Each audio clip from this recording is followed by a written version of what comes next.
There's a photo of Jordan Camp that's a classic in his family. Jordan's in his early 30s now, but years ago, when he was a little kid, he hung out a lot at his family's business, which happens to be a funeral home in Woodstock, Vermont. Sometimes his dad, Greg, would have to move caskets around, empty ones, from one part of the funeral home to another, like one morning when a family was coming in to meet with him. Jordan happened to be home that morning, well, because he was only 3 years old, and he was actually helping move the casket. My wife snapped a picture of him doing it in his little gymboree outfit and his tivas. So bound to be a funeral director since he was 3, I guess. My name is Greg Camp. I am a licensed funeral director, actually in Vermont and in New Hampshire. I grew up in the town that I am still living in, actually just 4 houses down from the funeral home. Had the great honor of working with my grandfather and both parents, who were both licensed funeral directors, and now have the privilege of having my son join me. So it's a family place, our funeral home. Greg and Jordan Camp are the 4th and 5th generations running the Cabot Funeral Home, which has been in business for more than a century. Funeral homes can seem so mysterious, like they're in their own world, but at the same time, they're almost unavoidable. They're the place most people go to when there's a death in the family. What is that like? To be the person who's helping, to be the person everyone else is turning to. In this story, Greg and Jordan talk about their job, which is pretty much the same job that all small funeral homes do, not only in Vermont, but across the country. The work is practical, but also delicate, full of logistical details, but also big, complicated emotions. Greg and Jordan are taking care of people in Woodstock when they're at their most vulnerable, feeling grief, confusion, and loss. From Two Daughters Productions, I'm Jennifer Sutton. And I'm Alyssa Pine. This is the Family Undertaking. We used to be called undertakers because we undertook the job no one else wanted, and that would be a term from like the early 1900s. But describing my personality or what I do is I take care of people. 5% of my job is taking care of a deceased person. 95% of my job is helping the family that's had that loss. So I really am more of a compassionate caregiver. Also a bit of an event planner, which you absolutely have to be. Today, the Cabot Funeral Home is one of about 60 funeral homes in Vermont. It serves 100 families every year, a lot more than a couple decades ago because the state's population is getting older. The funeral home isn't grand or intimidating. It's an old 3-story colonial on a busy road in Woodstock, and it feels homey when you walk in. We greet people always right at the door in the entryway. We have that very loud bell in case this is not an expected visit from someone. And it is a very simple entryway with a little sitting area. The furniture over there is actually from my great-great-grandparents in the 1800s. Just beyond the entryway is the arrangement room. It's where Greg and Jordan meet with people. Jordan's dog Banks is lounging on the rug, and there's a big table with comfy chairs all around it, and old historic photos of Woodstock on the walls. One is of Greg's great-grandfather, Willard Cabot. He actually first came to Vermont from the Boston area. He was a member of like the Cabot and Lodge law firm down there, but as a young man, he came and visited to Vermont around 1907. While he was on vacation, Willard met a native Vermonter named Fanny Blood. Fell in love with her, returned to Boston to tell his parents that he was not interested in any arranged marriages. And they said, if you're going to do that, you're no longer part of the family or the law firm. They were the law firm of Boston. And my great-grandfather had no interest in that. He preferred small community and serving families. And so he never returned. In the old days, what they did was they crossed your name out of the family Bible. And that's how he was sort of not part of their family anymore. Willard found a job at the funeral home right in the middle of Woodstock. In 1917, he bought the place and renamed it the Cabot Funeral Home. Eventually, his son-in-law Boynton Camp joined the business. That's Greg's grandfather.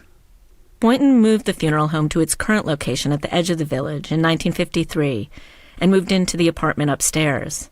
His son, Dwight, Greg's dad, took over 30 years later. Greg remembers the date, April 1st, 1983, because that was the day the family learned that the Federal Trade Commission would start regulating all funeral homes the following year. My grandfather, he did not want to own the funeral home with restrictions that made him fill out contracts because he grew up in a small town where everything was done with a handshake. Greg's parents, Dwight and Kay Camp, ran the funeral home for nearly 20 years. Greg joined the business in the late 1980s. In 2000, he officially took the reins. Long before he was in charge, though, the funeral home was a big part of his life. He and his brothers and cousins, 7 boys in all, took turns washing the hearses and mowing the grass. But Greg also liked spending time with his grandfather, especially when he had to go out of town to help with a funeral.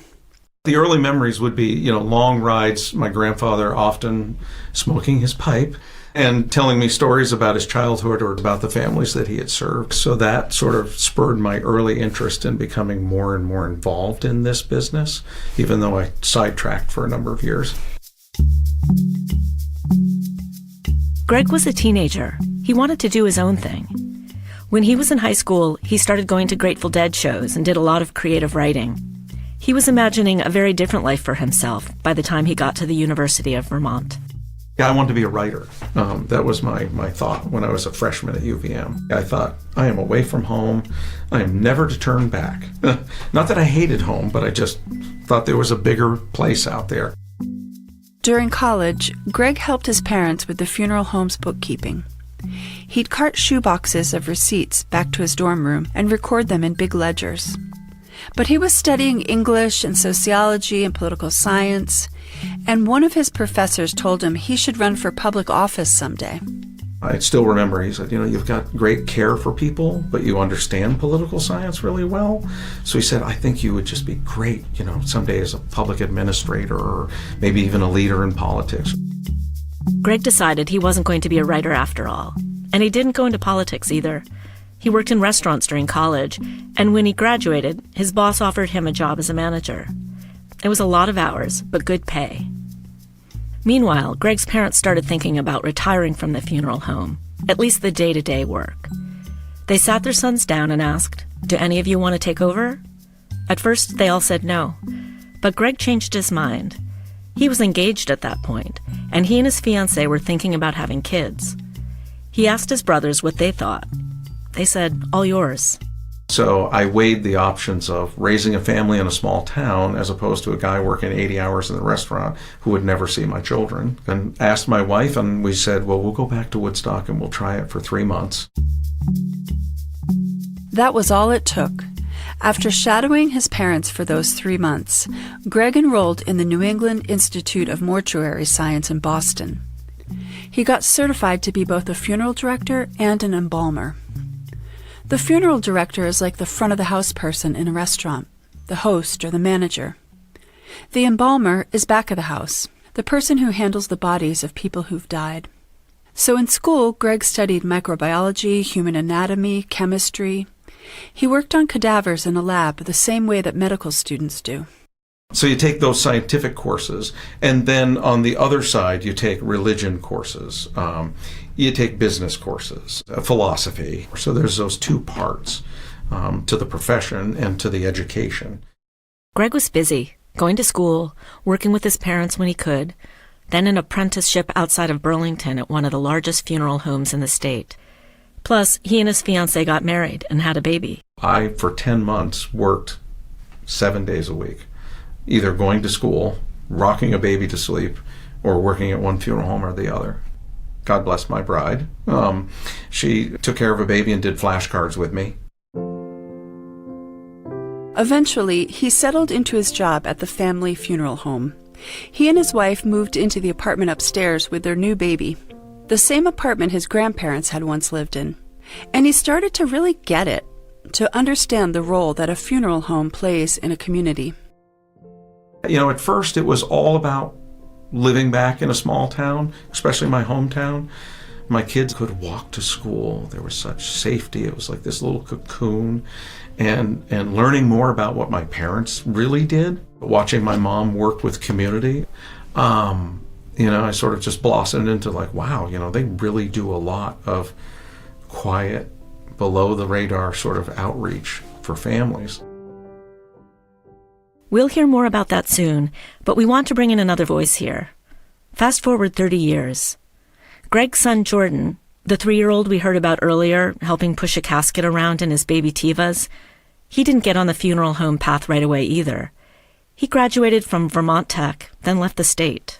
COVID kind of brought me back to the family business. It actually all started in Boulder, Colorado. I was working at a Grateful Dead dive bar out there, which was a hoot. But when COVID hit, most of the bars that I was working at had to either shut down or pause. And I found out that to get my funeral director's license, that I only needed a couple classes on top of what I already had from a business degree.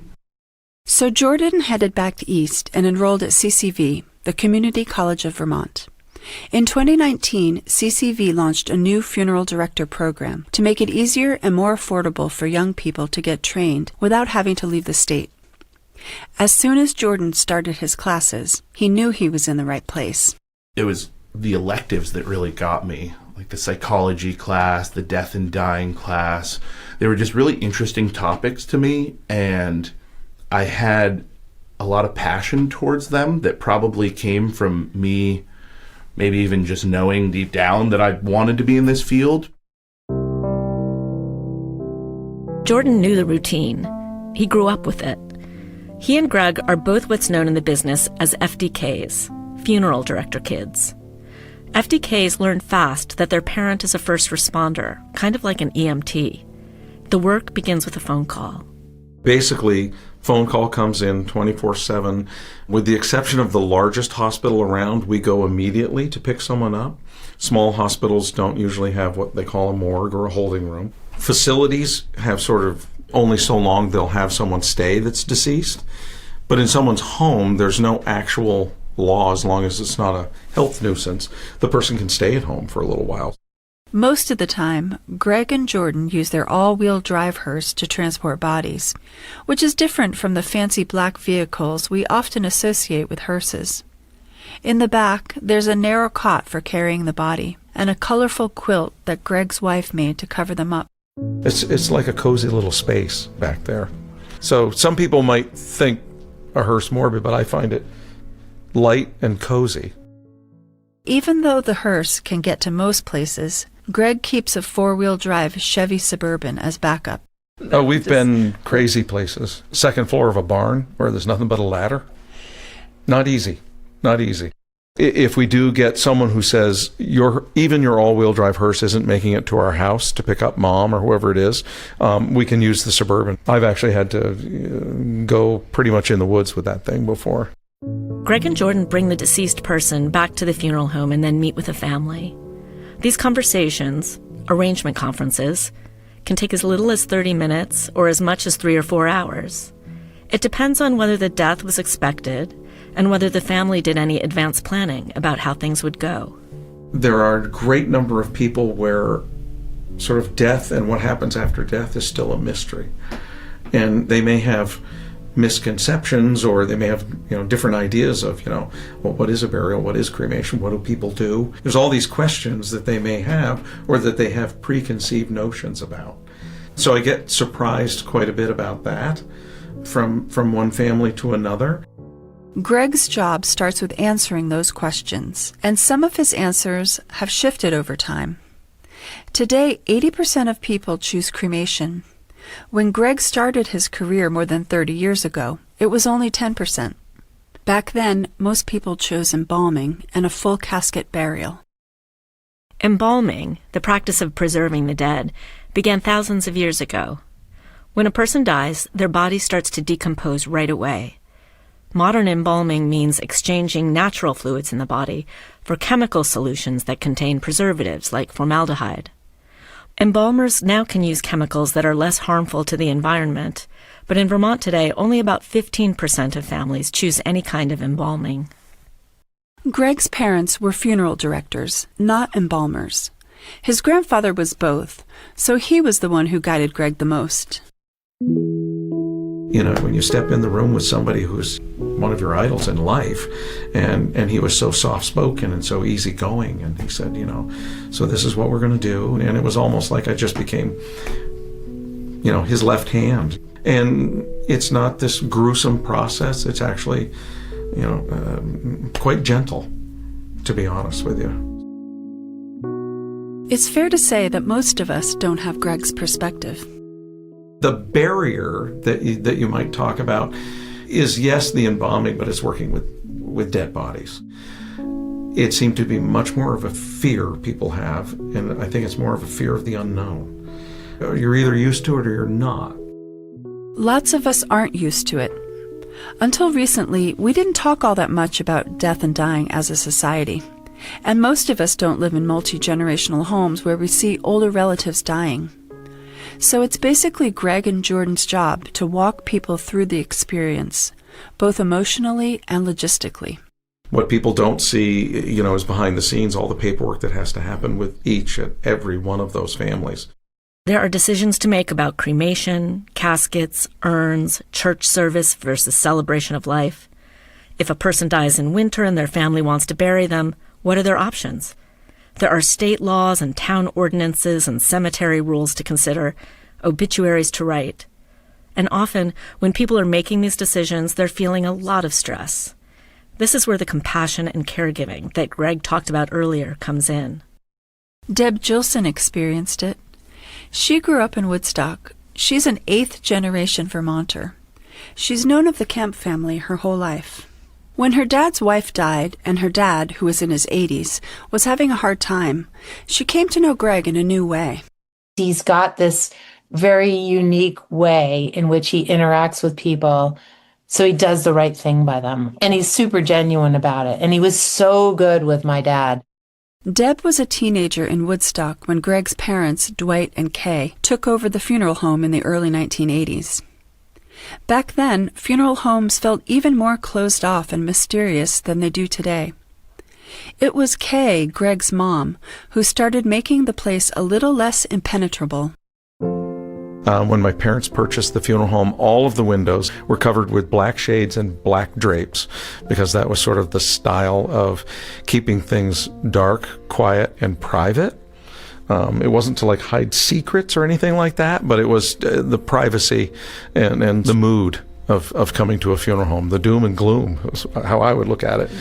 So when my mother and father took over the funeral home, my mother took everything black off the walls and out of the windows, and then she put these flowering drapes up around them just to give it light, classy style.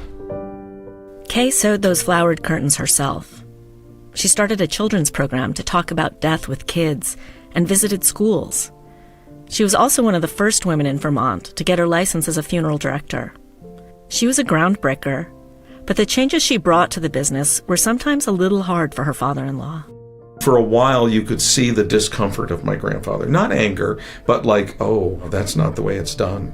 Back then, women were not funeral directors in his generation, almost none in his generation. So it was more a struggle with change than a family struggle. Kay's focus on children grew out of her own family. Greg's youngest brother was born with hydrocephalus, a congenital brain condition. At a time when families often kept kids with disabilities out of sight, Kay didn't. She took a different approach, which was basically deal with it. Her son's disability was part of the family's life, and she made sure he was part of the Woodstock community. But there was a softness to Kay. She was quiet and gentle and always smiling. When she died in 2023, people in Woodstock called her, quote, a rainbow in the middle of dark storms, unquote. She did not stop for a moment's hesitation to show complete compassion and hug people and just, want to help them through that emotional path. Deb Gilson says Greg is just like his mom in the way he takes care of people. It's like, death stinks, but we're all going to do it, so let me help you. He's very empathetic. He's very practical. He's also very thoughtful through the process. And he's just so natural, and he plays sort of this backseat approach to it all, but guides gently. And I think his mom did the same thing. Deb's dad died a few years after his wife, and both situations were complicated and messy. There was a lot of conflict and hurt feelings. Greg just very gently handled the whole situation without rocking any boat and making everybody feel heard and understanding dynamics, because it is true that during death, some people act their worst. I think he understands it from a 30,000-foot view and a ground level view, so he's able to bring that all together and just communicate really well through the process. It's not unusual for people in a family to disagree about how to honor their deceased relatives. Church or no church, cremation or no cremation. What details go into the obituary? You have to sort of thread the needle with different people's emotions and different people's needs or willingness to sort of let you in. One way to describe what we do is that I sort of walk in and become part of your family. I listen to people, I balance them out, and usually I'm able to balance out differences. And that's the hard part to teach. Jordan didn't really have to be taught. He literally spent his childhood in the funeral home. He lived in the upstairs apartment that his great-grandparents once lived in. His bedroom window looked out over the funeral home's front door, and he'd watch people arriving for services. So during services when I was younger, the general rule was to not run or be too loud upstairs. So I think we were fast and loose when we were younger and didn't understand, and I'm sure it was a little disruptive, but to be expected. Most people in this town knew that we lived above the funeral home. It's a very small town. But when there wasn't a service happening, the funeral home was a fun place to hang out.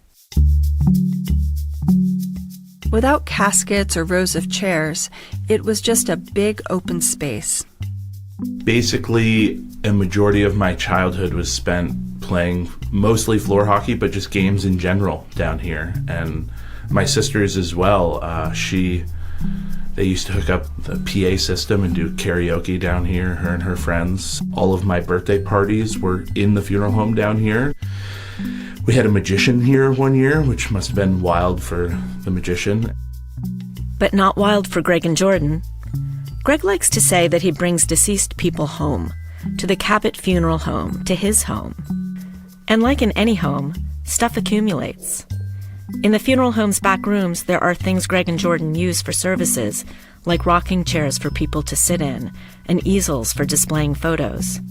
But there's also old furniture, a baby stroller, and several dusty air conditioners. There's crud everywhere. Everything gets stored. Funeral directors are just like most other Vermonters. We can't throw things away. There are cleaning supplies, a fridge with a magnet that reads 1-800-LAST-RIDE. There are file cabinets and stacks of thick ledgers that date back many, many years. Yeah, they're old records something to do with death. I can't remember which ones are there. I mean, those are probably 1800s. A coat that used to belong to Greg's mom is still hanging in a closet. Nearby, there's a collection of ties, ready to put on at a moment's notice.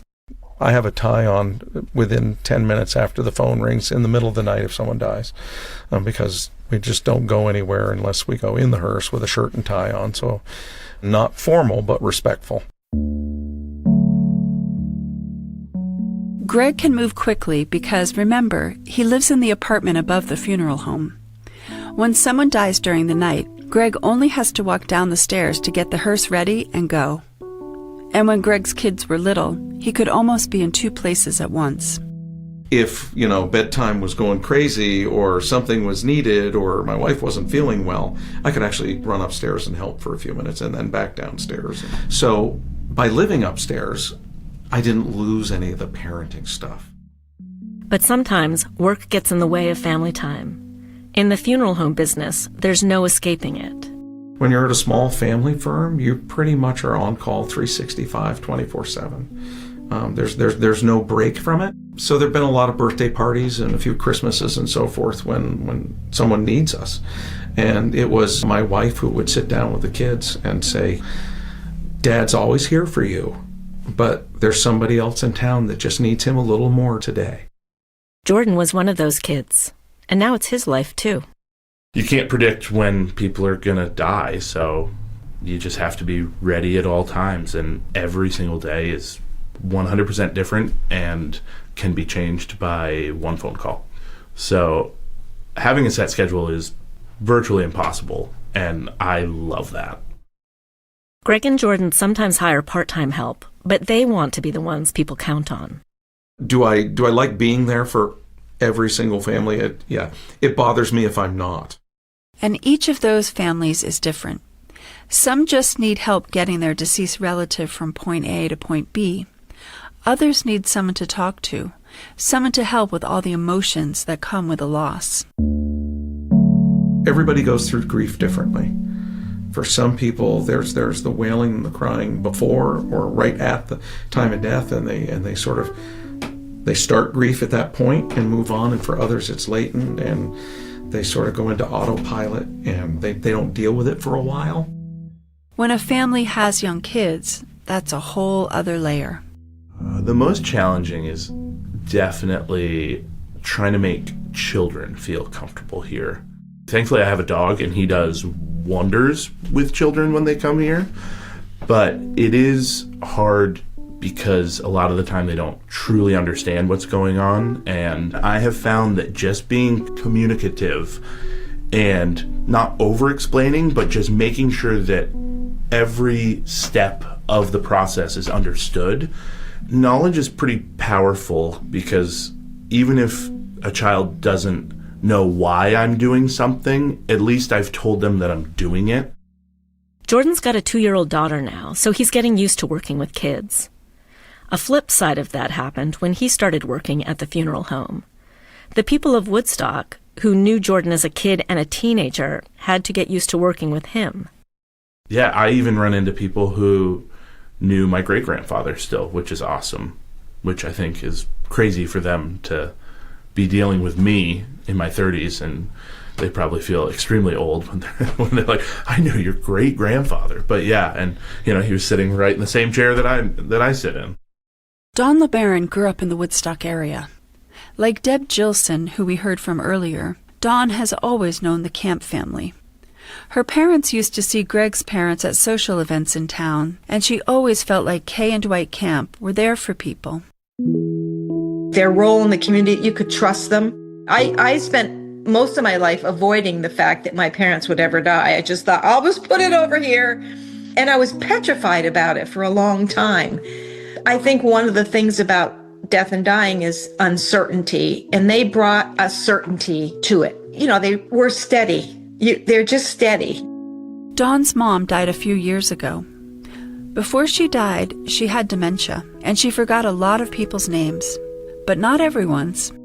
And there were certain people that she never would get confused about. Greg Camp was one of them. I mean, she always knew immediately who he was and what his connection was. Dawn remembers that at one relative's funeral, which the Cabot Funeral Home arranged, Greg escorted her mom around.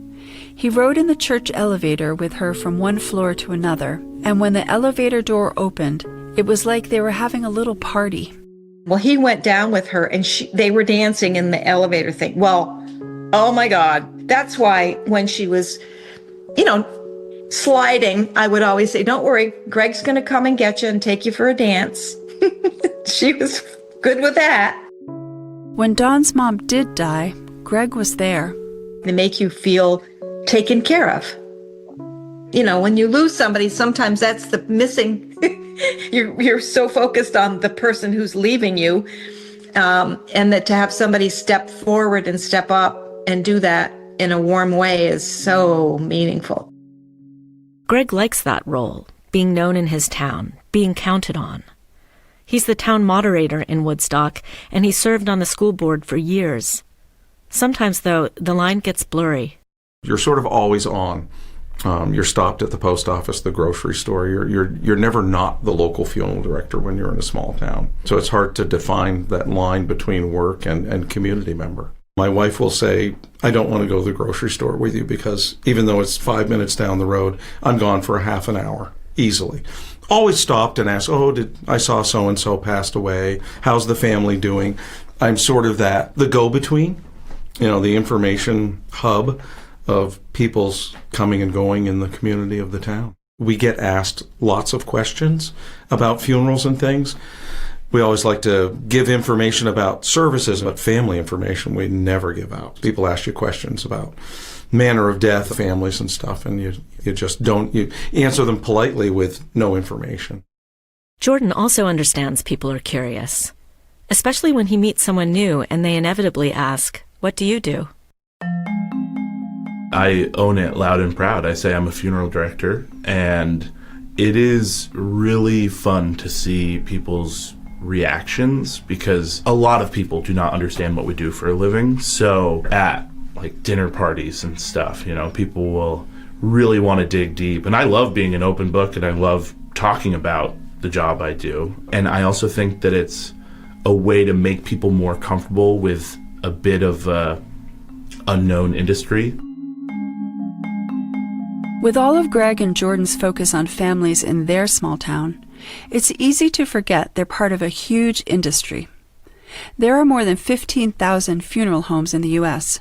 and about 40,000 funeral directors, according to the NFDA, the National Funeral Directors Association. There's a Vermont Funeral Directors Association, too, with about 115 members. Greg has helped lead it for almost 20 years, like his mom and dad both did before him. The association sponsors continuing education classes that funeral directors have to take to keep their licenses current, but it's also a network. Greg mentors younger funeral directors, and when Hurricane Irene hit the state and a cemetery in the town of Rochester flooded so badly that some of the graves got disturbed, funeral directors from all over Vermont showed up to help. Greg's dad, Dwight, did similar community work, but on a national scale. He was part of a DMORT, Disaster Mortuary Operational Response Team, and he traveled to New York after 9/11 to work with families whose relatives died in the Twin Towers attack. He went south after Hurricane Katrina when cemeteries and homes all around New Orleans got flooded. He went down within a day or two after the disaster, the flood, and he was down there probably only for about 6 weeks or so. And they were aided families in lots of things, including passing them off to FEMA directors to find housing for them, but for retrieval of remains as well. That was much more cemetery and funeral than 9/11, which was much more grieving families.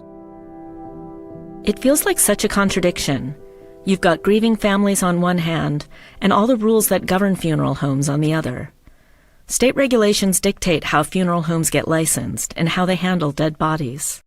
Most of the time, regulations don't get in the way. They just tell us this is the proper way to do business to make sure no one's getting taken advantage of, and the public knows. You won't talk to very many funeral directors that have a problem with it. My dad's generation, I'm sure if you asked him that question, he'd say, it's not needed. And he's not wrong in a small town, because you take advantage of one person in the small town and you might as well fold up. Trust is huge. That trust matters a lot when people realize how expensive funerals and burials can be. At the Cabot Funeral Home, a traditional funeral with embalming in a casket and a vault costs about $10,000. A simple cremation costs $2,000. $4,500 if the ashes are buried in a cemetery and someone like a minister is hired to lead a service. For a green burial, also known as a natural burial, Greg charges about $3,000. There's no embalming involved or any other synthetic materials, but costs vary from state to state and even within the state. I think this area of Vermont is on the lower to average side. It's not like really inexpensive, but if you get into the more urban areas, Chittenden County and up north, what they have are larger overheads, and if they're a larger funeral home, they have a larger staff, so they have larger expenses that need to be covered. The Federal Trade Commission requires each funeral home to set a basic service fee that covers their overhead. That's the starting point. Then Greg and Jordan hand each family a list of services and merchandise with prices, and people choose what they want. Everything is more a la carte if that's the best way to look at it. A menu of options. How does one want the body prepared? Embalming, no embalming. Memorial service, funeral service, no service. Cemetery burial, stuff like that. Making decisions and doing paperwork is a big part of dying. Greg and Jordan also spend a lot of time calling doctors to secure death certificates, notifying Social Security, making sure all of the wishes of the deceased person are carried out. When a family can't afford to pay, they can turn to a state fund that helps cover the cost of a simple service. That's almost always a cremation. So when people say, like, oh, a funeral with a casket, it's $10,000, $12,000. Well, yeah, it is. But our price is still not much different than it was for the cremation. It's all the extra stuff that adds up. Cemeteries add another layer of complication. They have to follow state laws, but each cemetery can also make its own rules about how a burial is done. Natural burials, which are traditional in some cultures and religions, are getting more popular. They were legalized in Vermont in 2015, and they can be as simple as wrapping a body in a biodegradable cloth and placing it in the ground. According to the National Funeral Directors Association, more than 60% of Americans say they would consider a natural burial because of the lower cost and reduced environmental impact. But only some cemeteries in Vermont allow them. In Vermont, people can choose to bury their deceased relative's body on their own property, but they have to register that section of land as a private cemetery. Several cemeteries in the state only do natural burials, like the Vermont Forest Cemetery in Roxbury. Greg's done a burial there, and philosophically, he appreciates the practice. But he's worked in a funeral home for 36 years and can't help but see some logistical challenges he thinks people should be aware of. It's kind of a woody, swampy kind of, and it's not accessible in the winter.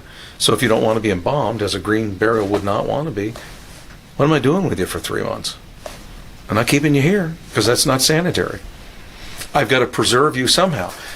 Worst case scenario, you can hire someone who actually has freezing, not just refrigeration, but freezing capability, which the medical examiner does. No funeral home does. But you could hire that out. How green is that? Running a refrigerator, freezer all winter? It's long been the norm in Vermont that if you die in the winter, you get buried in the spring. That's still true for many cemeteries, but not all. Vermont Forest Cemetery does burials throughout the winter. They dig below the frost line with an excavator or a tool that's like a sod cutter, and they use hay or electric heat mats to warm the ground. As for preserving the body, it can be kept cool at home for roughly a week with products like Techni-Ice, which anyone can easily buy, or it can stay in a mortuary cooler for up to 2 weeks.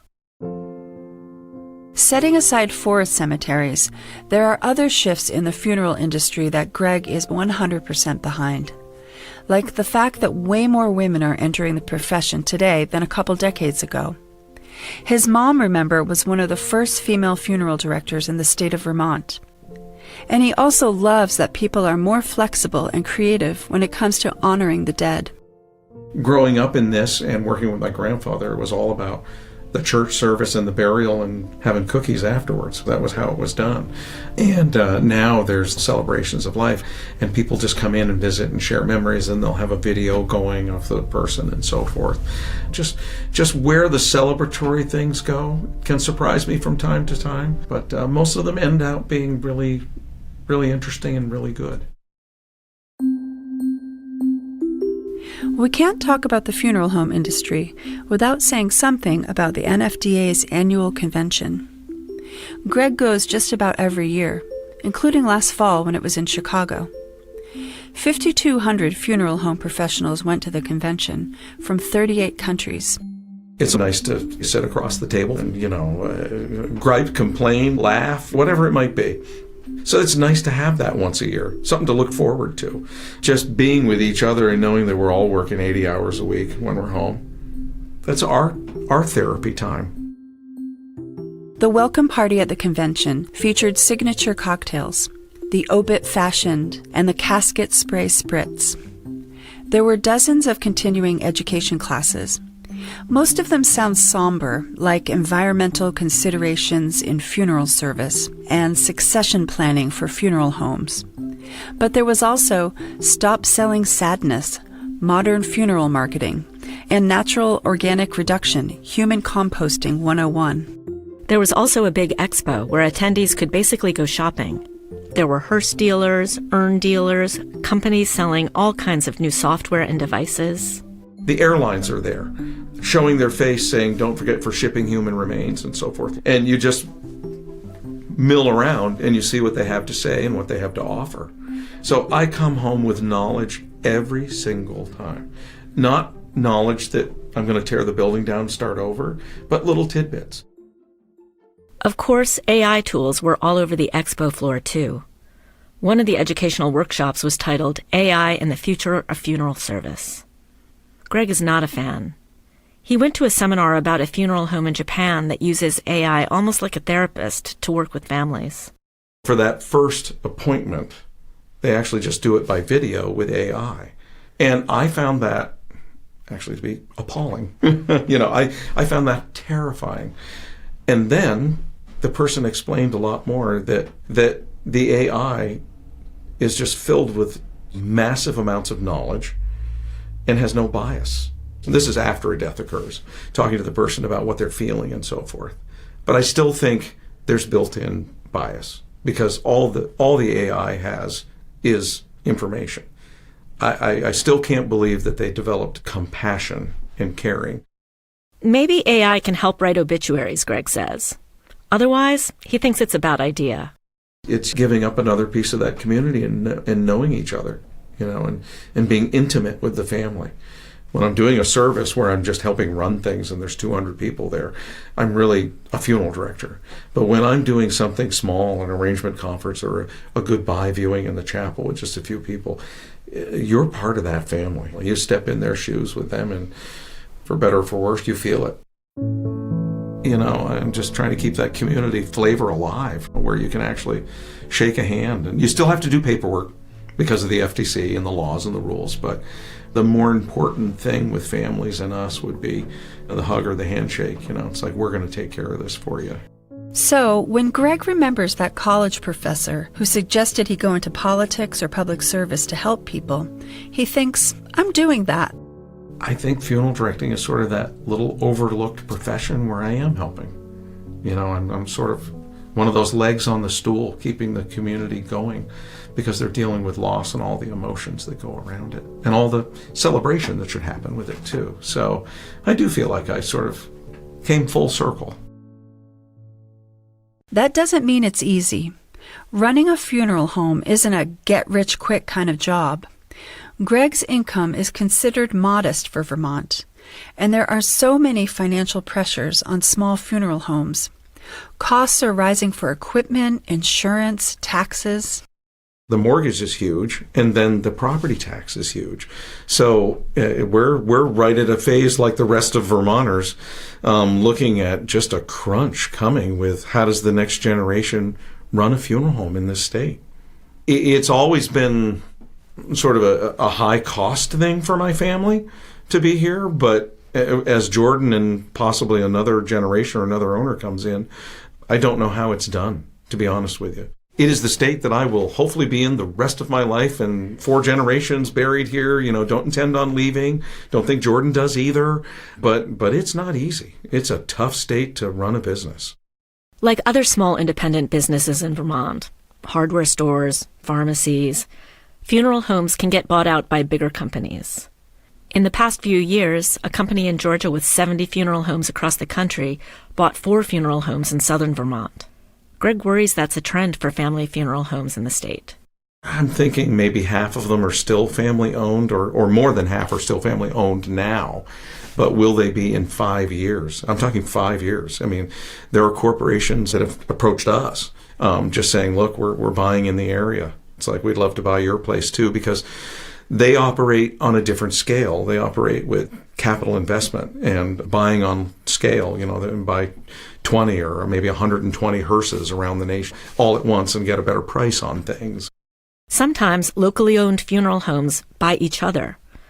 Last year, Greg and Jordan purchased the Rand Wilson Funeral Home in nearby Hanover, New Hampshire. There was no next generation to take over. It was going to be somebody new, and nobody else in the Upper Valley was really interested in taking on the expense of it and the work. So we sort of stepped in, and we had worked with the funeral director that passed away for 30 years, helping him, and he helped us. To funeral home owners, this kind of friendly transaction is better than selling to a corporation, and it's the next best thing to keeping it in the family. But it also means the business overall can be hard to break into. I think 50 years ago, it was sort of exclusive, closed, secretive, whatever you want to call it. Back then, if you were going to be a funeral director, you had to be an FDK or somebody who had an in, knew the funeral director in some way to get involved with funeral service. And I think slowly over time, and in my tenure of 36 years, that's basically not the case. And I think it's much more welcoming to young people. There are still barriers. Funeral service is all-consuming, more a way of life than a job. And much of it feels deeply private, so training someone to do that requires a lot of trust and time. If you're really going to take them on and bring them into your fold to become an apprentice and eventually a funeral director and maybe someday own the place, is a large investment of time. And suppose they come to work for you for a year and you're paying them and they're requiring constant monitoring, and they turn to you and say, wow, this is really not for me. Jordan thankfully did not do that. After 5 years in the business, he's taken on more responsibility, managing finances, expanding the funeral home's website, and updating forms that haven't changed since his grandfather ran the place in the 1980s and 90s. Jordan's also eager to go to an upcoming national convention to check out new products and equipment that the funeral home could stand to update. Like the cots in the back of the hearses, the ones that he and his dad used to transport bodies. So we have two at this funeral home. One is our newer one that is older than me. And, I keep up with greasing all the joints on it and do all that. But the thing weighs 80-something pounds. So, there's probably one made out of aluminum or something by now that would make my job a little easier. Oh, yeah. Yeah, actually, there you go. They really, they don't go out of style or anything like that. And actually, some of the new ones, they put more and more safety features on them, which might be a good idea, but it constricts how they're used and all that kind of stuff. Sometimes the old methods are pretty good. It's not that Greg is resistant to change. He remembers having similar conversations with his dad. He had done 30 years of cookie cutter services. Everybody did the same thing. They might have said something different at the funeral, but you had the visitation, you had the funeral, you had the burial, When we first started seeing more celebrations of life or memorial visitations with an urn or just pictures and no casket, but that wasn't a struggle between me and my dad. He would be like, you really shouldn't do that. And I'm like, well, Dad, this is what family, community, this is what they want. And I think it probably took him a little while to get over that, but our change has always been so gradual that there's never been any huge struggles. I want to knock on wood, but Back in January, Jordan and his family went on vacation, which itself is unusual. And in 10 days, Greg got called to 10 deaths, also unusual. He knew most of the people, which is not unusual. They included a lifelong truck driver, a guitar player, and a woman who left behind not only grandchildren and great-grandchildren, but also great-great-grandchildren.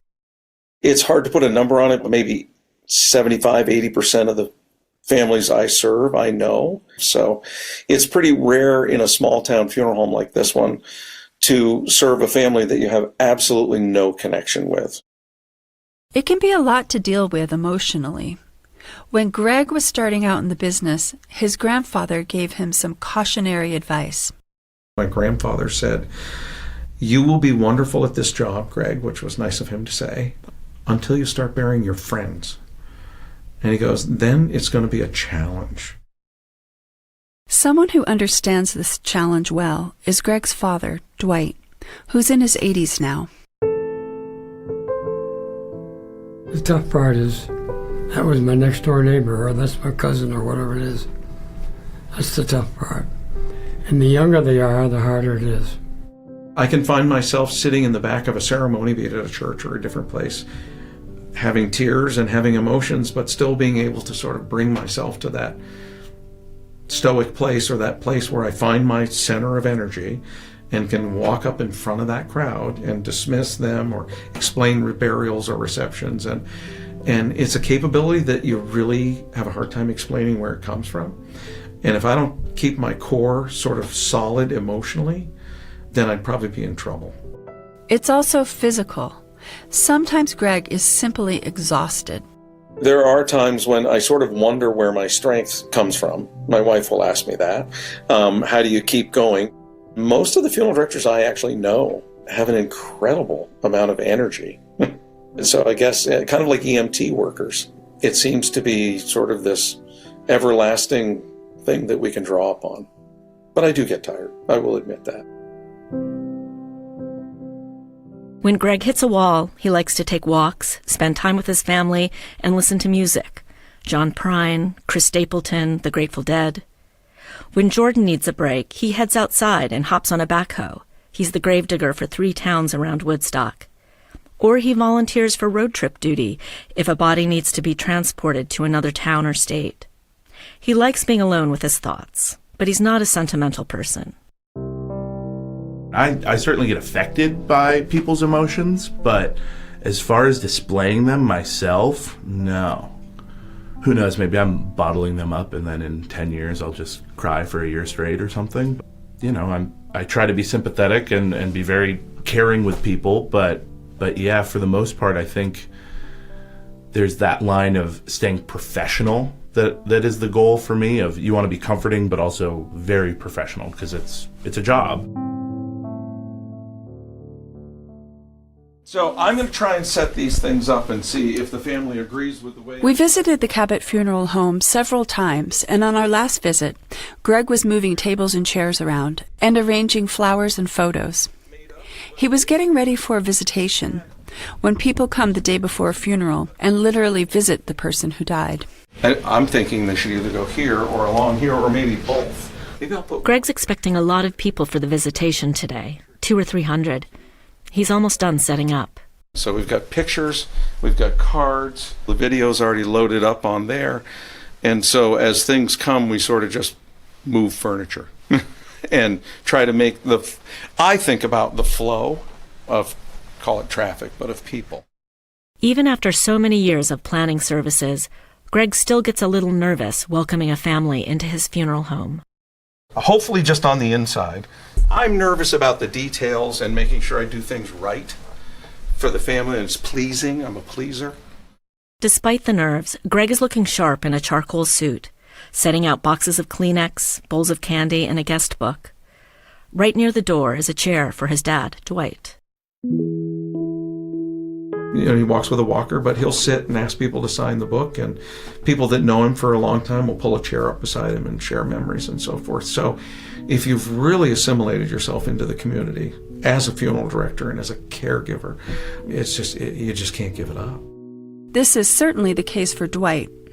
He lives in a residential care apartment that happens to be next door to the funeral home, and he walks over most days to see what's going on. When there's a service, people expect to see him. That's what makes it hard for Greg and Jordan, because they say, "Where's the old man?" And I would have a chair. They put a chair right there for me so I could see everybody coming in.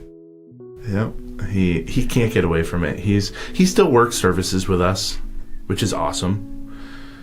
I don't want to have to work when I'm 86, but to work by choice when you're 86 is awesome. Like, that's cool. My dad will be the same way. He'll still be working services at 86.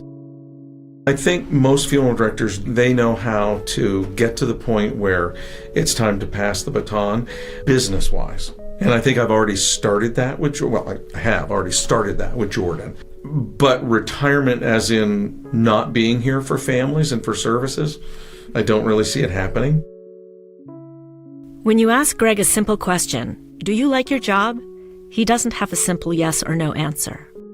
I am so conditioned and used to it that I don't think it's a like and dislike.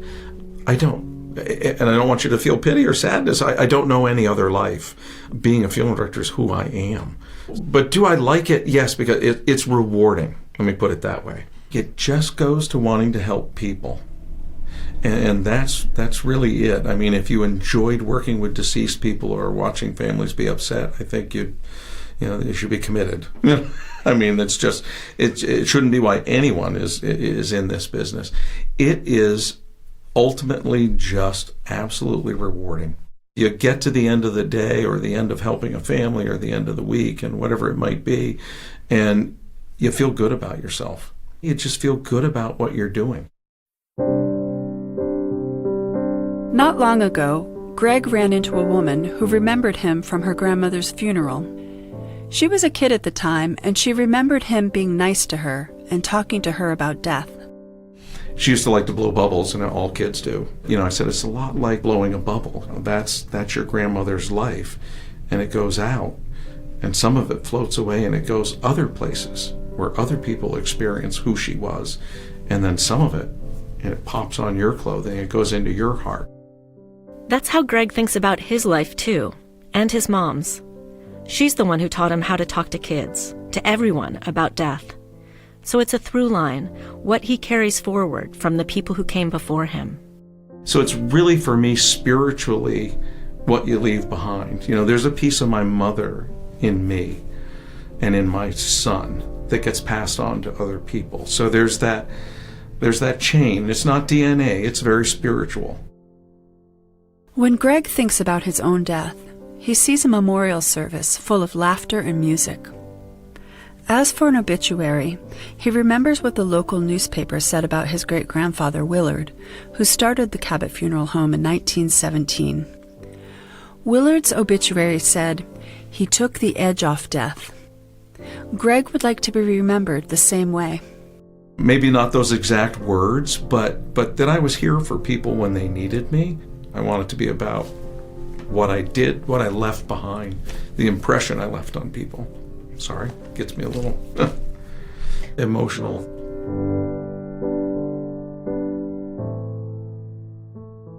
The Family Undertaking was produced by Two Daughters Productions, with mastering by Dave Snyder, and financial support from the Jack and Dorothy Byrne Foundation. I'm Alyssa Pine. And I'm Jennifer Sutton. Thanks for listening.